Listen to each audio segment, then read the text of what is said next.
Ribuan dokter, Rabu, turun ke jalan. Setelah berkumpul di sekitaran Bundaran HI, mereka long march menuju gedung Mahkamah Agung. Di sini, para dokter menggelar aksi teatrikal. Seorang dokter digambarkan disiksa hingga meregang nyawa. Aksi ini sebagai bentuk protes mereka terhadap putusan Mahkamah Agung yang menjatuhkan vonis pidana pada 3 dokter di Manado yang dinilai telah melakukan malpraktek.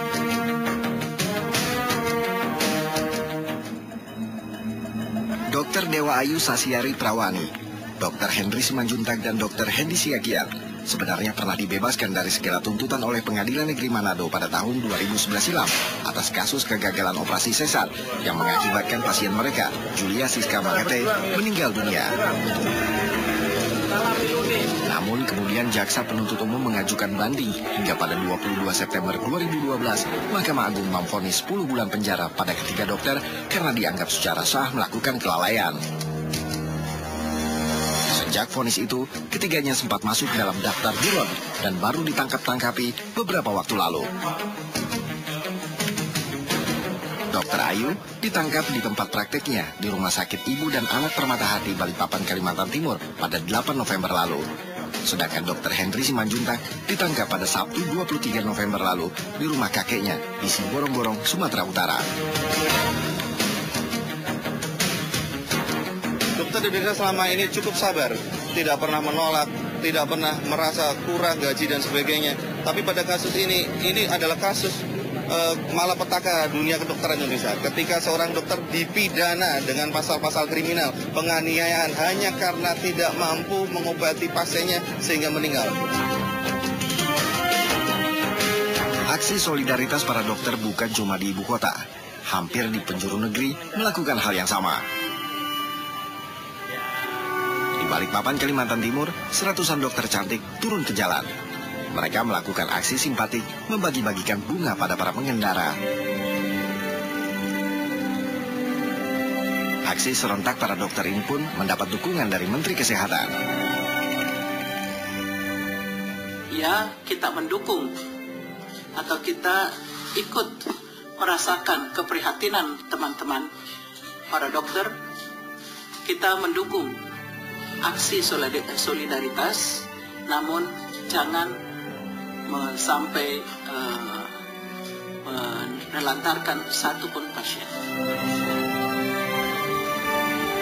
Sayangnya, tak seperti yang diharapkan Ibu Menteri. Sepanjang Rabu, banyak laporan terjadi kekacauan di rumah-rumah sakit dan pusat-pusat kesehatan akibat ditinggal demo para dokternya. Para pasien terlantar.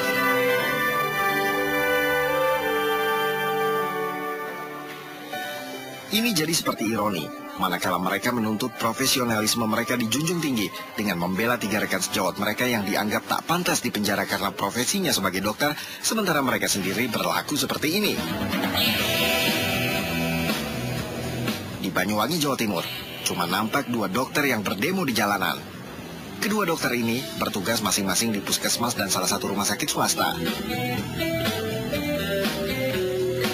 Meski cuma 2 dokter yang berdemo, tapi para pasien di 10 rumah sakit yang ada di Banyuwangi banyak yang terlantar.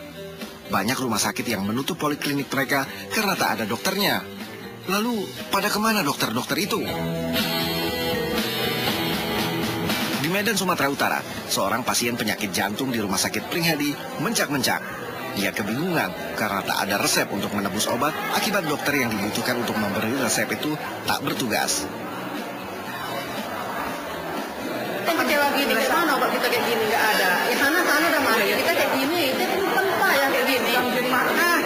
Udah susah lah kita kayak gini gara-gara orang sana mati kan. Kita jantung sana operasi, mana lagi kita kayak gini. Kecewa Bu dengan ini? Ya kecewa lah, kami nggak makan obat 1 hari ini, kayak mana kami kayak gini. Kami mau kontrol jantung kami hari ini, kalau kayak gini lah nggak tahu dokter. Dokternya tidak ada rupanya? Nggak datang. Waingapu, Sumba Timur, Nusa Tenggara Timur lebih mengenaskan lagi. Seorang ibu muda terpaksa melahirkan di toilet puskesmas karena tak ada dokter atau tenaga medis lainnya yang menangani. Ibu ini adalah mertuanya. dia memperagakan bagaimana kejadian yang dialami menantunya itu. Beruntung, bayi dan ibunya bisa selamat. Ini hanya segelintir dari kisah kacau balaunya pelayanan medis yang ditinggal para dokternya yang memilih berdemo sepanjang Rabu. Benar kata Menteri Kesehatan tadi, boleh-boleh saja para dokter menunjukkan empati pada sesama rekan sejawat, asal tidak meninggalkan tugas dan kewajibannya melayani masyarakat. Ketimbang turun ke jalan hanya sekedar hahaha, pamer tas mahal, jajan es kelapa, dan foto-foto, bukankah lebih baik mereka menyelamatkan para pasien yang di saat bersamaan membutuhkan pertolongan mereka?